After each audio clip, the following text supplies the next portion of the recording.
আপনারা বসে পড়ুন।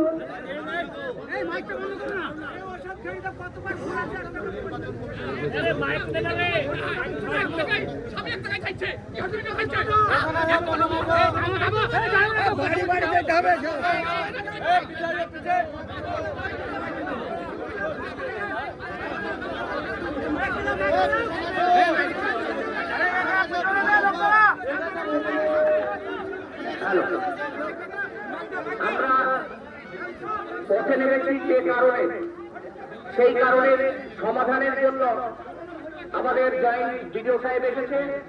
যদি কোন রকম সমাধানের মাধ্যমেই হয় আমাদের আপত্তি কিছু নেই। আপনারা ধৈর্য ধরে একটু ধৈর্য ধরে আপনারা শান্ত থাকুন।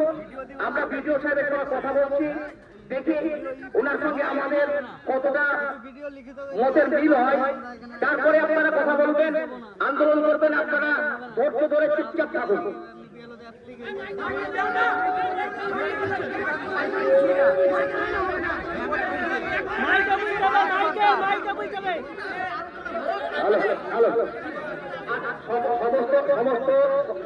সমস্ত আন্দোলনকারীদেরকে রিকোয়েস্ট করছি, আমি মাইকে বলছি।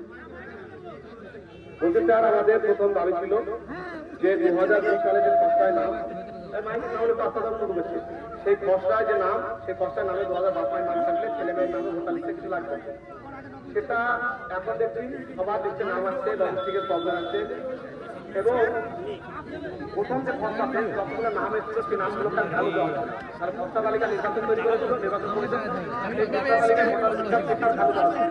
এখন নির্বাচন কমিশন হচ্ছে সংখ্যালঘু এলাকায়, বিশেষ করে আমরা যেগুলো দেখি সেগুলো দেখা, সেগুলো বলছি যে সংখ্যালঘু এলাকায় যে মুসলিম ভোট ব্যাংক যেগুলো আছে, মুসলিম বুথ এলাকায়, আমরা আমার বুথে বলছি, তারা আমার 84 নম্বর বুথ, এখানে 84 নম্বর বুথে আপনার বাদ দিয়েছে 290, বাসের 83 নম্বর বাদ দিয়েছে 245 জন।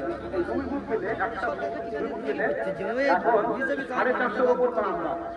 এই 450 নাম্বারে নির্বাচন কমিশন কি চাইছে? নির্বাচন কমিশন গত পরশুদিন একটা স্টেটমেন্ট দিয়েছে, যাদের এই লজিস্টিকের প্রবলেম এসেছে তাদের 95,33,000 ভোটারকে নোটিশ পাঠানো।